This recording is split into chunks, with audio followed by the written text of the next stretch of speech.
Pemirsa, apa kabar? Senang sekali saya Astia Dika bisa kembali menemani Anda di program talk show yang syarat informasi inspiratif, apalagi kalau bukan bincang sehati.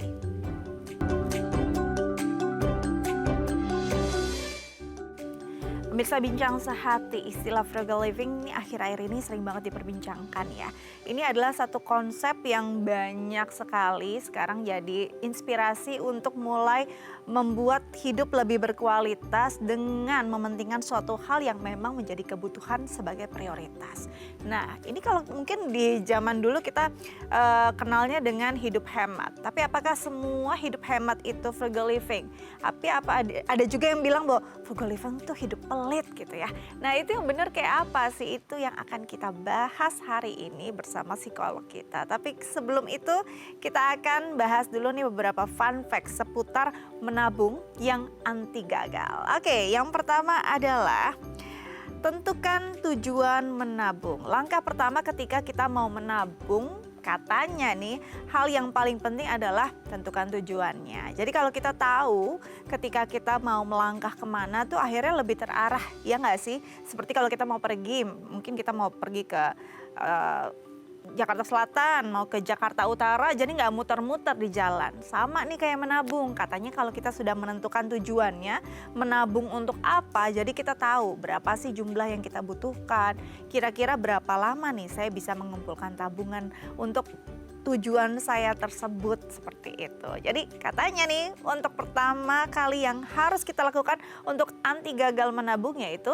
tentukan tujuan dari tabungan tersebut. Oke, kita lanjut ke fun fact berikutnya. Yang selanjutnya adalah buat rencana anggaran. Nah, kalau sudah tahu tujuannya, rencana anggarannya juga perlu ada nih. Apa sih rencana anggaran itu? Yang tadi saya sebutkan. Direncanakan kira-kira mau sampai kapan tujuan tersebut saya akan capai. Tabungan tersebut akan terkumpul kapan gitu ya.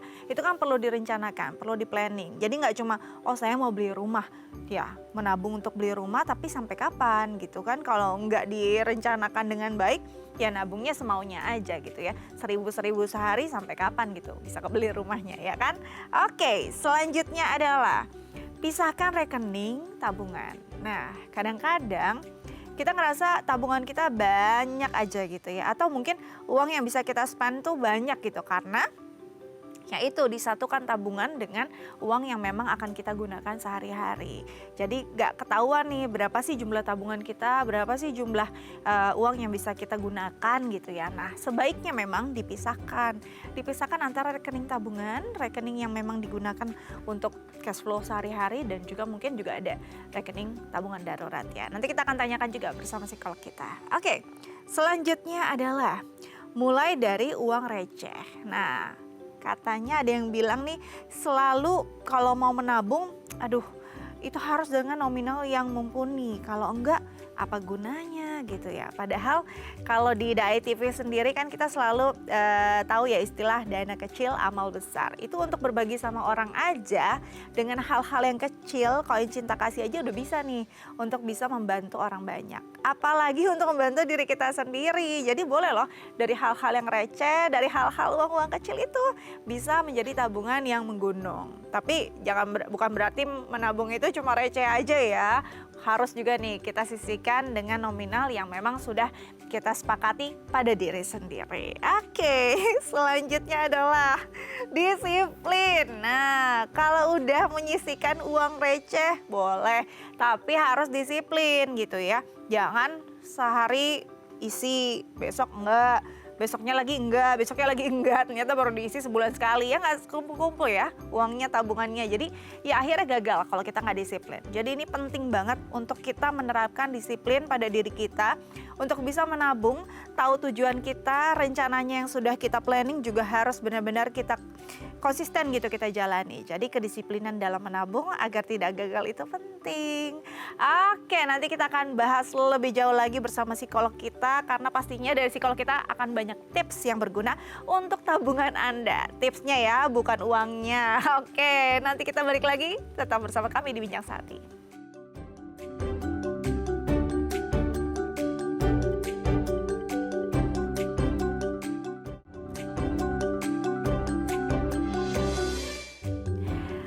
Baik, pemirsa Bincang Sehati kembali lagi bersama kami di Bincang Sehati. Tadi di segmen sebelumnya saya sudah membahas nih beberapa fun fact ataupun sedikit tips gitu ya untuk Anda bisa mempertahankan tabungan Anda anti gagal. Tapi itu kan tips dari saya. Harus kita pastikan, kita konfirmasi bersama pakarnya.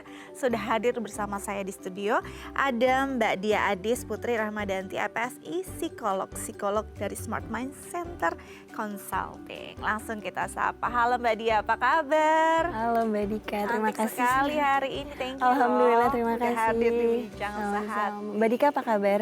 Aku baik. Baik, apalagi kalau ngomongin hal-hal tabungan nih harus baik nih. Karena mau dapat tips banyak dari Mbak Dia ya. Biar bisa manage uang ya. Bener banget, ya enggak sih? Oke, sekarang kita bahas dulu sebelum kita masuk ke topik utama kita tentang frugal living. Kita bahas dulu tentang menabung.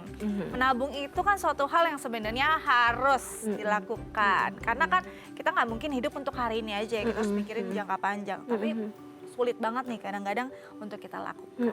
Gimana caranya agar menabung itu anti gagal? Kita bahas satu persatu ya Mbak ya. Oke, yang pertama adalah agar menabung anti gagal kita harus menentukan tujuan menabung. Kadang-kadang kita menabung tapi nggak tahu tujuannya untuk apa. Seberapa penting sih menentukan tujuan menabung itu Mbak?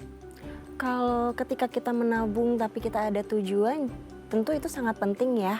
Karena kalau kita menabung aja tapi nggak ada tujuan sama sekali, yang ada kita cuman, oh ya saya simpan uang, tapi nggak tahu nih uangnya buat apa gitu. Tapi kalau misalnya kita menabung untuk tujuan tertentu, misalnya kayak kita nabung untuk, oh iya nanti untuk masa depan kita, untuk mungkin untuk biaya anak sekolah, itu kan berarti kan ada tujuan. Terus udah gitu ketika kita menabung ada tujuan, itu kan ada motivasi juga dari kita supaya terpacu, oh ini tujuan kita, ini loh, jadi kita harus terus memotivasi diri kita supaya terus menabung gitu. Oke, jadi kalau kita punya tujuannya kan kita jadi lebih jelas, semangat, iya, lebih jelas ya kan. Bener. Karena memang kalau kita nggak punya tujuan akhirnya bingung nih dan akhirnya suka diambil-ambil dikit. Iya benar. Ya kan, ambil aja dikit. Tapi kalau ada tujuannya kita tahu berapa yang harus kita kumpulkan dalam jangka waktu berapa lama. Nah, kalau bicara tentang jangka waktu berapa lama dan memang apa yang mau kita capai, kita butuh planning. Benar. Butuh planning. Makanya nih terkait dengan hal ini harus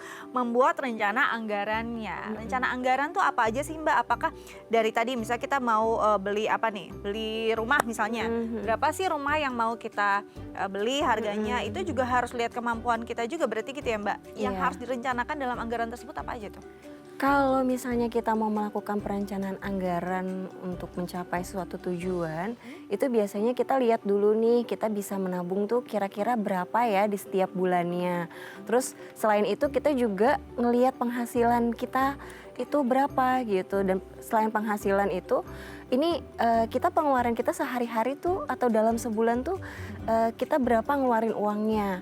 Dan dari situ kita baru bisa melihat nih, oh mungkin dari penghasilan kita yang misalnya anggapnya 4,5 juta gitu ya, pengeluaran kita untuk sehari-hari mungkin di 3,5. Nah sisanya mungkin bisa buat pegangan, terus mungkin di 500.000-nya baru bisa ditabung.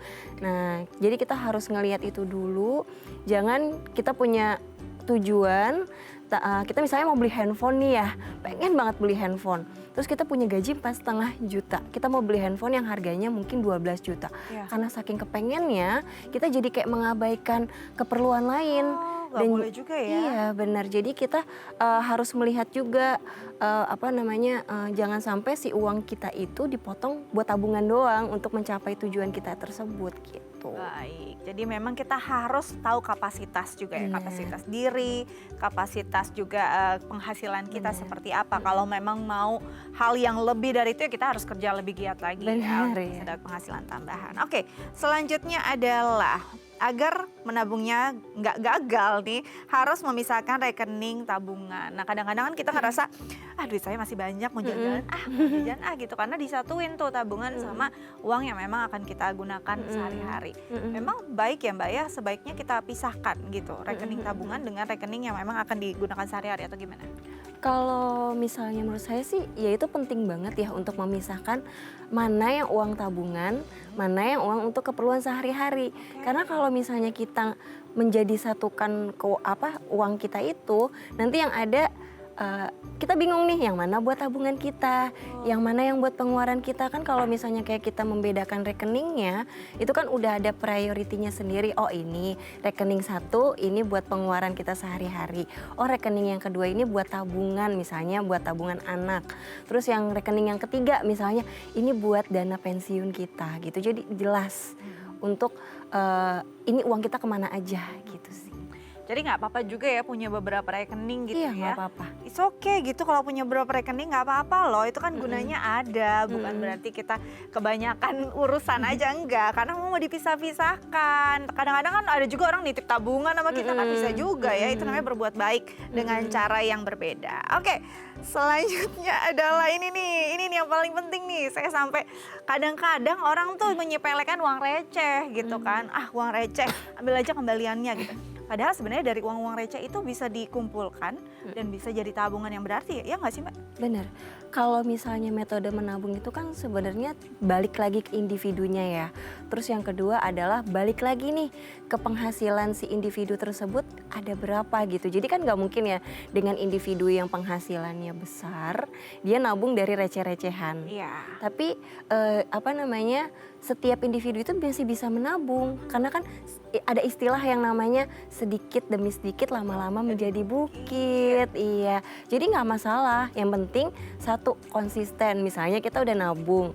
Terus besoknya enggak kayak yang tadi Mbak Dika bilang. Terus besoknya nabung lagi, besoknya enggak, itu kan nggak konsisten. Jadi ketika nggak konsisten kita juga nggak bisa mencapai apa yang kita mau tuju. Oke, jadi better ya 5.000 sehari dibandingkan 1 Nggak juta apa-apa, 3 tahun iya. sekali gitu kan ya nggak apa-apa juga. Jadi jangan sepelekan uang receh. Hal-hal yang kecil harus kita hargai. Oke, selanjutnya adalah kita harus disiplin. Ini paling penting nih, Benar. disiplin. Bangun pagi aja susah. Gimana mau konsisten gitu ya untuk Apalagi menabung gitu. Gimana sih Mbak pentingnya disiplin dalam konsep menabung? Kalau dalam konsep menabung itu sangat penting ya disiplin itu karena kan pertama kita punya tujuan, kita menabung untuk apa. Terus kalau misalnya kayak kita udah nih kita udah berapa bulan nabung, terus tiba-tiba kita nggak konsisten, kita nggak disiplin, nanti tujuan itu tuh nggak akan tercapai gitu, malah jadinya kayak biasanya kita nabung nih setiap bulannya 1 juta. Terus udah 3 bulan udah 3 juta nih. Terus tiba-tiba di bulan keempat kita nggak konsisten nih untuk nabung. Terus pas di bulan kelima, oh iya ya saya kemarin kok saya lupa nabung ya. Betul. Kok saya kemarin uangnya banyak kepake ya gitu. Nah ntar jadinya pas di bulan kelima dia akan double tabungannya. Dan mungkin itu akan mengkat uangnya yang lain gitu. Penghasilannya jadi cut Benar, banget ya. benar. Jadi harus benar-benar konsisten. Jangan sampai sebulan 1 juta, bulan kedua 1 juta, bulan ketiga 1 juta, bulan keempat Keempat ngambil malah 5 juta. iya. Siapa? Ya kan cuma 3 juta gitu. Iya. Jadi benar-benar harus disiplin. Itu yang paling penting. Benar. Itu harus benar-benar difikirkan baik-baik. Konsisten adalah hal yang penting dalam menabung. Nanti kita lanjut lagi dengan topik utama kita, tapi kita harus jeda terlebih dahulu pemirsa. Jangan kemana-mana, tetap bersama kami di Bincang Sehati.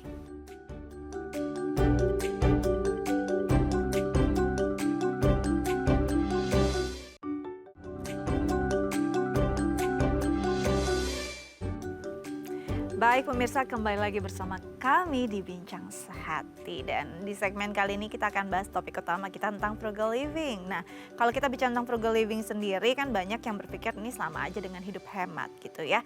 Nah, seperti apa bedanya? Apakah semua hidup hemat itu sama dengan frugal living? Kalau Anda penasaran, boleh lo telepon ke kami di 0212903244 atau DM ke Instagram kami di @daifamily.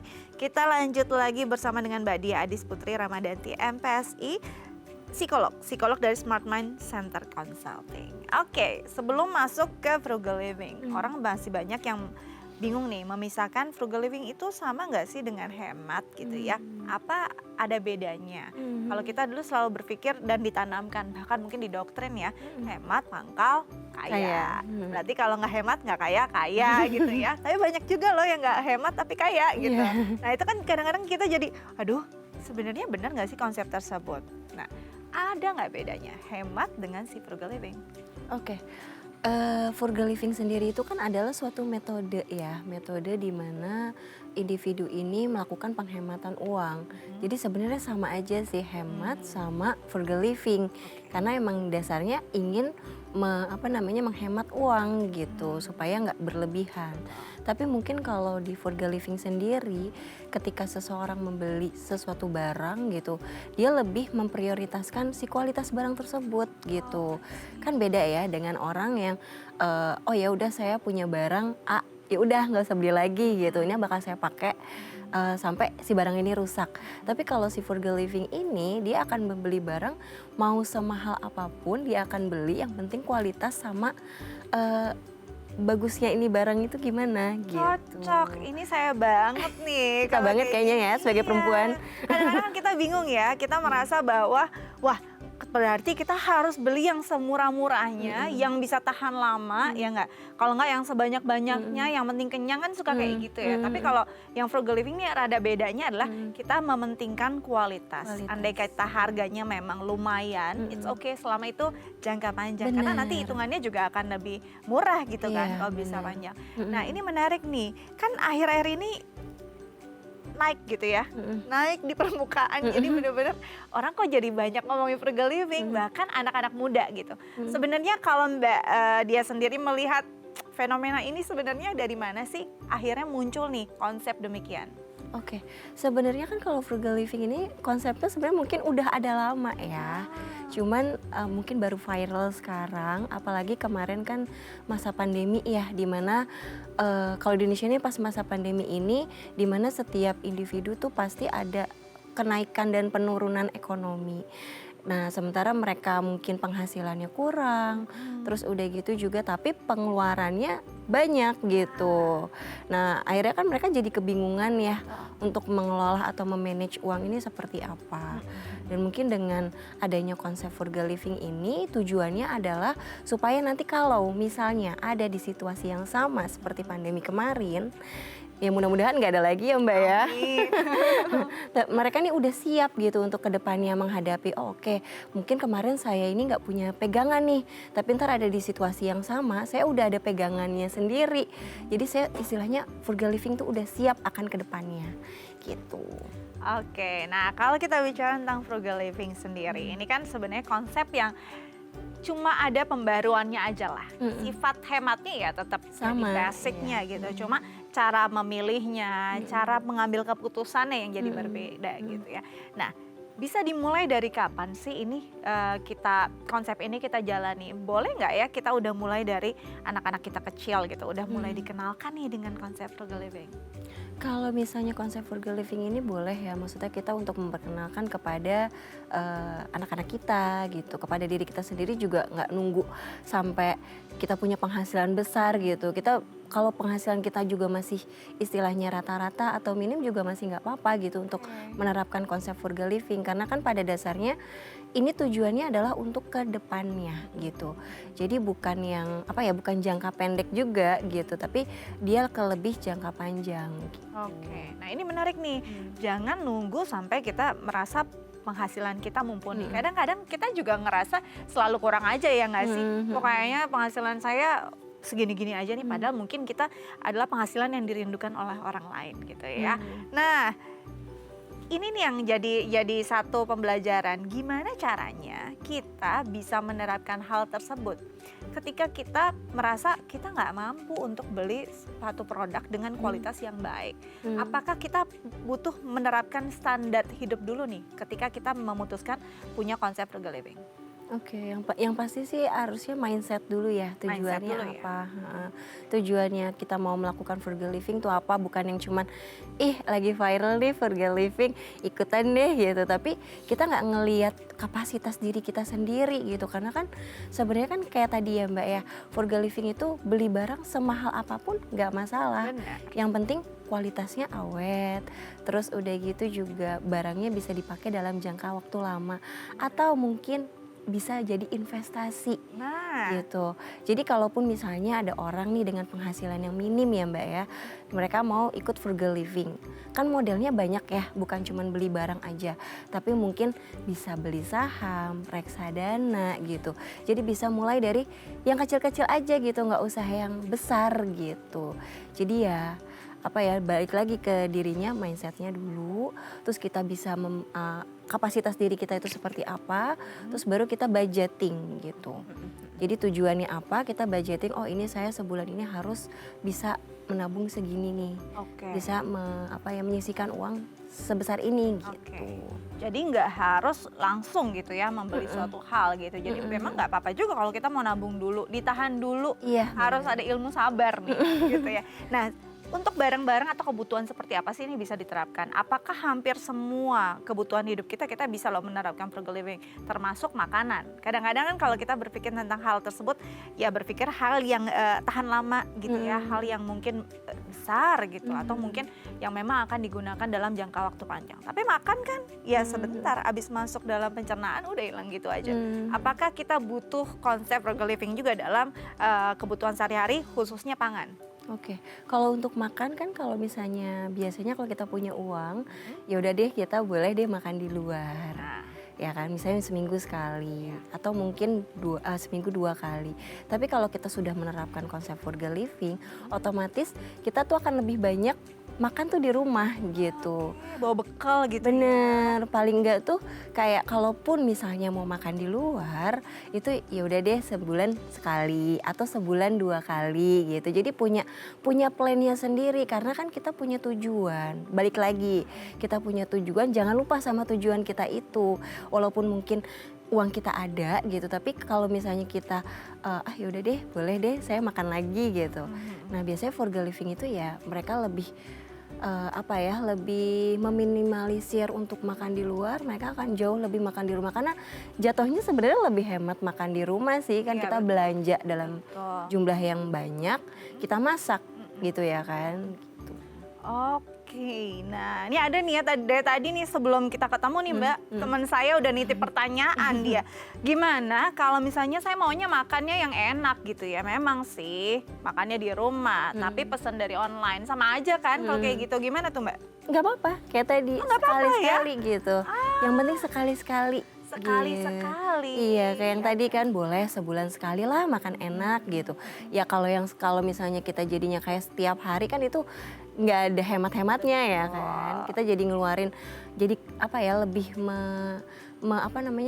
meiniin diri kita tuh jadi konsumtif gitu. Betul, betul banget. Dan lagi pula memang ada baiknya juga ya walaupun kita pesan makannya di rumah. Kalau kita makannya di mall kan abis pesan maunya pesen-pesen Iya. belanja-belanja yang lain. Itu yang jadi Bener. akhirnya ya jadi boros gitu kan. Bener. Nah, kalau kita bicara tentang si frugal living sendiri, ini berarti yang paling penting adalah dalam diri seseorang selain mindset yang harus diubah, konsisten Iya. dan bener. juga disiplin. Itu memang inti ya Mbak dari hidup ya, disiplin tadi ya. Sebesar apa sih orang bisa fleksibel dalam konsep frugal living? Karena kadang-kadang orang berpikir, aduh kamu frugal living atau pelit sih gitu kan. Coba deh Mbak dijelaskan.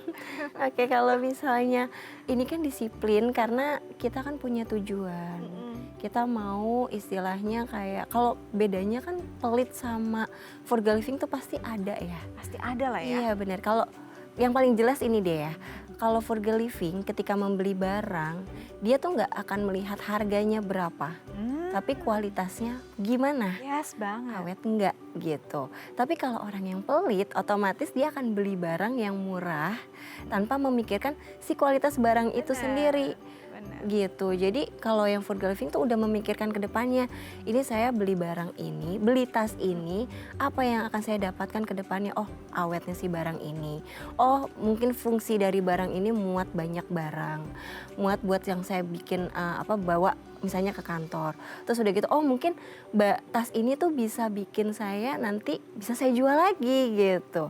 Tapi kalau yang pelit kan enggak gitu ya. Banget. Yang penting murah gitu, saya beli aja yang murah, tapi nggak mentingin kualitasnya itu sendiri. Nah ini yang menarik juga nih, ketika kita bisa disiplin dan konsisten pada diri sendiri, enggak gitu tuh kadang-kadang sama orang atau hal-hal yang kita sayang. Misalkan kita menerapkan konsep frugal living untuk diri kita, tapi untuk si mungkin kucing-kucing kita gitu ya, itu nggak bisa, gimana kasihan ya anak aku, apalagi kalau sakit ya kan, atau bahkan meninggal mendadak kita butuh kremasi atau apa, kadang-kadang kita keluarin uang juga lebih besar gitu. Nah ini gimana nih, apakah kita juga perlu menerapkan frugal living nggak cuma untuk diri kita tapi untuk ya support system kita atau bahkan hal-hal yang kita sayang.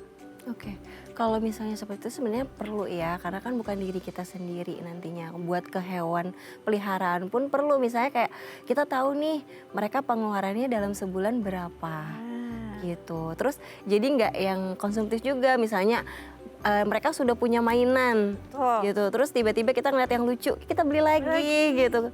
Nah kita kan juga harus tahu nih, oh ya sebulan ini anak-anak ini makannya tuh berapa banyak, berapa butuh makanan kering, berapa kali butuh makanan basah gitu ya kan. Jadi memang perlu perlu di budgeting juga gitu, perlu diatur juga gitu supaya kita nggak loss dari budget kita juga gitu. Apalagi kalau nambah anak lagi, nambah anak kecil, nabulnya makin banyak ya. Pasti kan banyak juga yang harus diberi makan. Ya. Jadi kita harus tahu juga. Oke, jadi seperti itu ya teman-teman di rumah yang mungkin punya binatang peliharaan, jangan marah-marah. Ini nggak masalah kok selama Anda tetap konsisten. Oke, nanti kita lanjut lagi usai jeda, tetap bersama kami di Bincang Saat.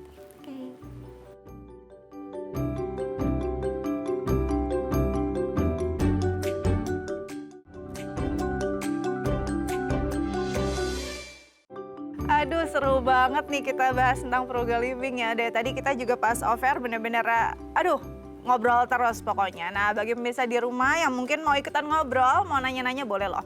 Telepon ke kami di 021-2903-2644 atau DM ke Instagram kami di @daifamily.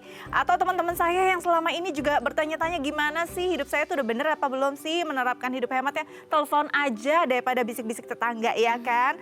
Oke. Kita lanjut lagi dengan Mbak Dia Adis Putri Ramadhanti MPSI, psikolog dari Smart Mind Center Consulting. Oke, jadi yang memang harus dibenahi adalah si impulsif dan juga konsumtif. Benar nggak sih dalam konsep frugal living, dua hal itu yang paling anti diterapkan dalam kehidupan dengan konsep ini?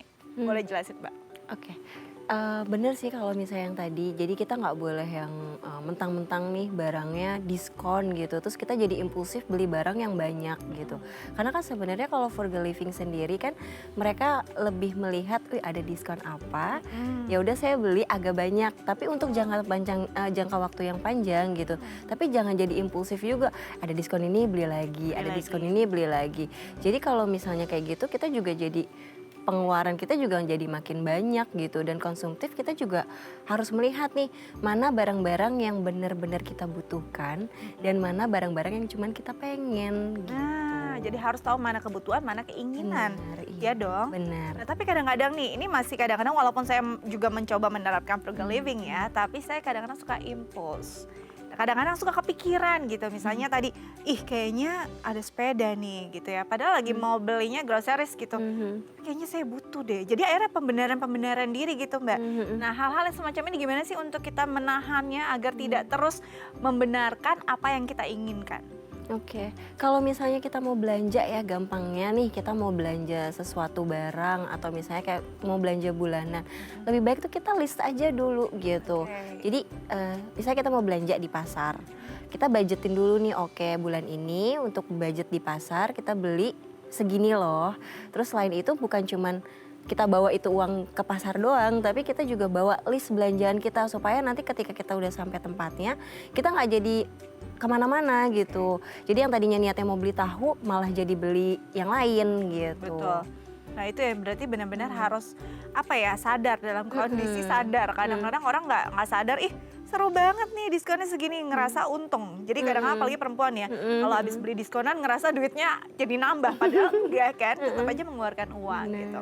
Nah ini juga menarik kan, si frugal living ini tuh tenarnya atau famous-nya di antara kaum milenial Gen Z sekarang gitu ya. Kalau ya boomers mah ya hidup hemat pangkal kaya lah gitu konsepnya. Tapi self love juga tenar nih, famous juga di kalangan Gen Z dan milenial. Kadang-kadang ini bertentangan kan. Saya mau liburan karena self love, saya mau beli ini self love gitu. Istilahnya privilege untuk diri sendiri. Sedangkan ini bertentangan dengan konsep frugal living. Bisa nggak sih ini berbarengan untuk bisa menyelaraskan? Jadi nggak berantakan konsep ini, tapi tetap bisa mencintai diri sendiri dengan memberikan yang terbaik untuk diri sendiri. Oke, kalau misalnya digabung antara frugal living sama self love sebenarnya bisa ya. Yang pertama itu kita melihat kita mau membeli barang ini kebutuhan kita untuk apa. Dan misalnya kayak kita nih perempuan-perempuan suka banget kan tas-tas yang lucu, Yes. tas-tas yang bagus. Nah kalau di Frugal Living kan kita nggak cuman ngebeli asal barang yang lucu ya kan. Ya kita mau beli tas buat mungkin buat reward diri kita sendiri kalau kita tuh udah bekerja keras selama ini. Nah kalau di Frugal Living mereka kan oh ya udah saya akan membeli tas yang bagus sekalian, mahal-mahal sekalian, tapi saya nggak akan beli lagi gitu. Oh itu ya intinya ya. Iya, jadi ya udah saya udah dapetin itu, ini reward buat diri saya dan barangnya bukan yang nanti 3 bulan ke depan ini Rusak barangnya ya, akan Kak? rusak gitu. Tapi nggak apa-apa juga nggak sih ketika kita melihat satu model tas bagus gitu ya.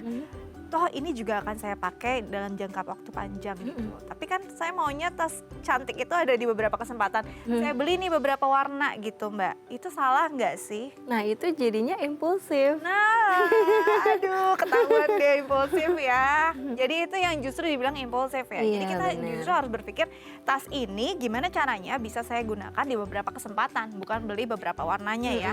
Nah harus dijamkan tuh ya, jangan sampai melakukan hal itu. Oke, selanjutnya adalah kalau kita bicara tentang si konsep frugal living ya berarti di situ ada juga konsep nabung yang seperti tadi kita bilang. Jadi bukan berarti nabung itu cuma memberikan hal-hal yang kita butuhkan untuk diri kita aja kan. Nabungnya juga memang harus ada yang disisahkan untuk nanti ke depannya gitu kan. Sejauh mana nih pembagiannya yang bisa kita berikan? Tadi kan anggarannya berarti harus ada tujuannya. Kita anggarkan nih buat apa. Tapi kan kita juga harus punya dana darurat yang kita siapkan. Untuk konsep frugal living ini juga dibutuhkan nggak? Untuk dana darurat sendiri. Oke. Kalau misalnya di Frugal Living ini pasti sangat dibutuhkan ya, karena kan konsepnya dia awalnya itu memang tujuan ini ada untuk jangka panjang. Saya melakukan Frugal Living untuk jangka panjang gitu. Jadi yang pasti otomatis ini adalah untuk kesananya gitu. Jadi saya siap ketika misalnya saya punya tujuan nanti di usia 45 tahun saya nggak mau kerja. Nah, Saya pengen menikmati uang saya selama saya bekerja. bisa tuh ya Mbak ya? Iya bisa. Aduh, Jadi langsung mungkin catet. jadi mungkin kita melakukan penabungannya itu bukan cuman kayak nyimpen di rekening aja. Mungkin kita beli reksadana atau kita beli saham. Kita juga ngelihat dulu di situ nggak asal-asalan beli saham, nggak asal-asalan beli reksadana. Kita harus lihat kayak oh ini nanti kita dapat untung berapa gitu. Terus nanti sampai kapan gitu? Sampai kapan saya harus menabung supaya saya mungkin mencapai anggapnya ya. Saya mau mencapai uang misalnya 3 miliar gitu. ya. Di usia saya 45, jadi nanti saya tinggal nikmatin aja uang itu. Nah, sampai berapa lama saya bisa menabung, waktu saya menabung itu supaya si 3 miliar ini tercapai gitu. Jadi memang si impulsifnya bukan cuma masalah beli barang ya, bahkan untuk berinvestasi juga nggak Bener. boleh ikut-ikutan aja. Iya, Wah teman saya bener. kayaknya bisa nih.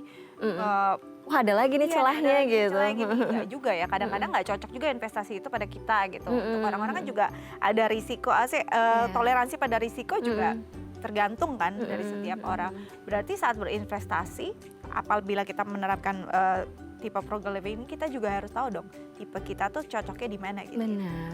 Oke, nah ini menarik nih. Jadi ketika kita mau berinvestasi, kita mau menabung, kita juga harus tahu kita tipe orang seperti apa. Jadi pengenalan diri itu penting banget untuk konsep ini. Oke, sebelum kita lanjut, ada pertanyaan dari pemirsa nih lewat DM Instagram, saya bacakan ya Mbak ya. Dari @mentari. Halo Mentari, ini pertanyaannya. Halo selamat pagi Mbak. Apakah metode frugal living ini bisa diterapkan untuk semua orang atau ada beberapa poin yang perlu kita perhatikan? Lalu jika seseorang atau itu orang tersebut adalah sandwich generation, menerapkan frugal living apa bisa menimbulkan stres? Nah menarik nih pertanyaannya ya. Sandwich generation tuh emang bener-bener lelah ya, lelah batin, lelah kantong. Bisa nggak menerapkan ini? Toh yang harus disuapin bukan kita doang nih, ada yang atas, ada yang bawah. Gimana bisa menerapkan konsep ini? Dan apakah semua orang tadi pertanyaannya bisa menerapkan konsep tersebut? Oke, Silakan, Mbak. sebenarnya kan kalau metode berhemat itu kan banyak cara ya, bukan cuma for the living doang. Karena kan pada dasarnya kita harus melihat kapasitas diri kita, itu paling penting yang utama. Kita bisa atau enggak, karena kan individu yang melakukan for the living ini dilakukan dengan secara sadar atau mindful, bukan yang ikut-ikutan aja tren. gitu. Iya, makanya kan tadi dihindari ya untuk jangan ada for the living ya udah saya ikut aja, tapi nggak tahu kapasitasnya gitu. Jadi kalaupun misalnya mau menabung tapi nggak memakai konsep for the living juga nggak masalah sebenarnya.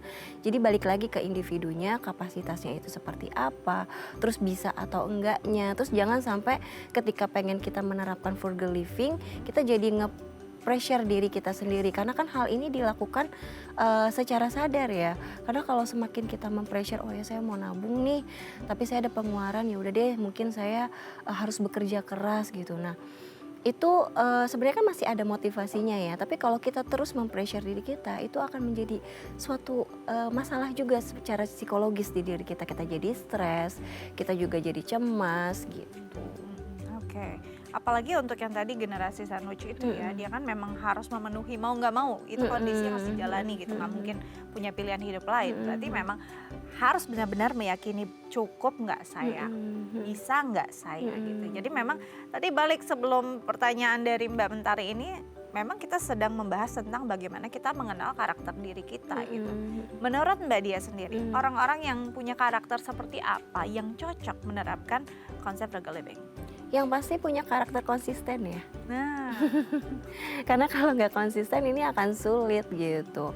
Karena kan balik lagi ya tadi, dia mau menerapkan frugal living yang kayak tadi saya sampaikan sebelumnya kan, kalau frugal living ini kan pengen beli barang ya udah mahal-mahal sekalian gitu. Tapi jangan jadi impulsif gitu.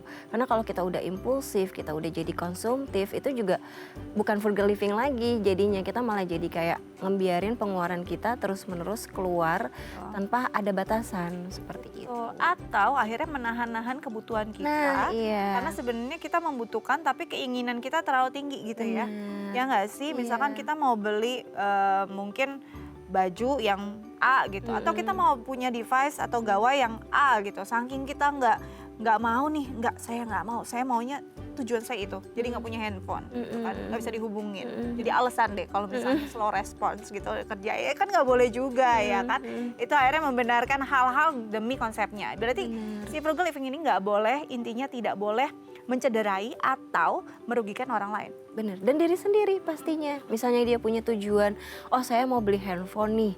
Abis itu saya melakukan frugal living, tapi di satu momen atau situasi saya lagi sakit nih. Ya udah deh, nggak usah ngeluarin uang buat ke rumah sakit. Padahal saya butuh Betul banget. gitu. Padahal sebenarnya ini orang tuh butuh gitu, tapi karena dia lagi menerapkan ini terlalu mempressure dirinya, jadi dia nggak yang, jadi mungkin yang harusnya dia udah sembuh dengan dia ke rumah sakit, ini malah lama gitu. Yes. Atau mungkin jadi banyak ganggu kerjaannya Iya, juga, jadi nggak bener. konsen sama Bener. kerjaannya, ya nggak fokus lagi. Aduh, jangan sampai kayak gitu ya. Oke, nah kalau kita sudah menerapkan si frugal living, sebenarnya ini berarti akan dilakukan mulai detik ini sampai akhir hidup saya gitu ya. Bukan cuma ada batasan Setengah-setengah, waktu. iya.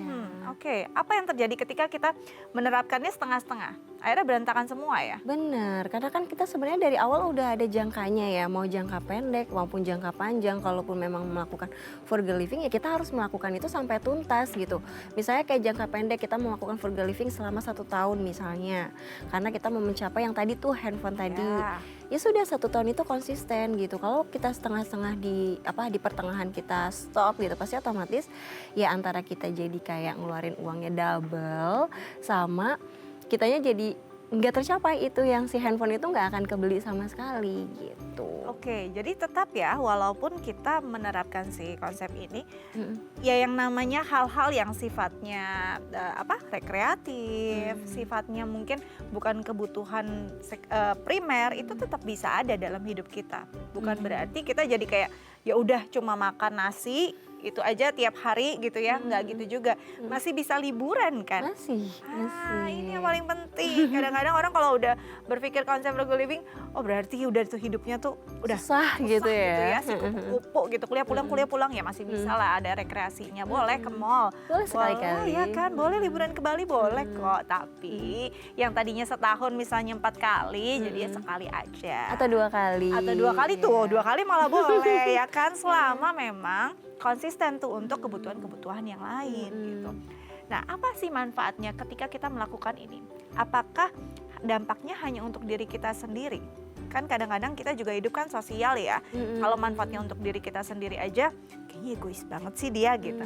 Ada nggak sih impactnya yang baik untuk banyak orang atau minimal untuk keluarga kita?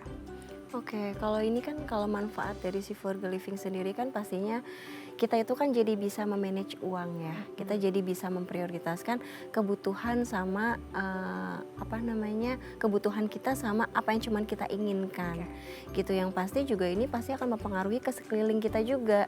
Jadi misalnya ada seorang ibu yang punya anak gitu, jadi dia nggak impulsif untuk beliin bajunya lucu ya ini beli lagi gitu. Nah, kalau dia menerapkan frugal living ini kan, oh iya ini bayar anak saya, si anak ini dapat barang yang mahal tapi kualitasnya bagus. Berarti kan artinya si anak ini dapat pride dari si barang yang bagus itu, benar kan? Itu dia ya. Jadi memang kita membiasakan. Bahkan kadang-kadang mungkin anaknya lebih frugal living ya daripada ibunya ya. Ibunya beli mulu, anaknya kayak mami ngapain sih beli ini, aku nggak butuh dan segala macam. Oke, kalau ke anak oke lah. Tapi kalau ke pasangan, kalau dia nggak sejalan, kalau kita menerapkan konsep ini gimana nih? Nanti kita akan bahas ya. Tapi kita harus jeda terlebih dahulu. Pemirsa jangan kemana-mana, tetap bersama kami di Bincang Saat ini.